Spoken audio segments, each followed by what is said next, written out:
3 days after Ida devastated the Gulf Coast of Louisiana and Mississippi, remnants of the storm are still causing dangerous weather for millions.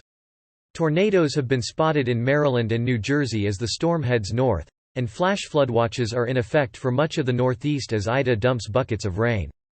New York City and northern New Jersey were under a flash flood emergency Wednesday night for the first time, according to the National Weather Service, as the storm approaches New England. Earlier Wednesday, a tornado in Annapolis knocked down power lines and damaged a high school stadium and small businesses. Emergency crews are rushing to plug several gas leaks. Ida also unleashed a tornado south of Philadelphia in Mullica Hill, New Jersey, that damaged several homes.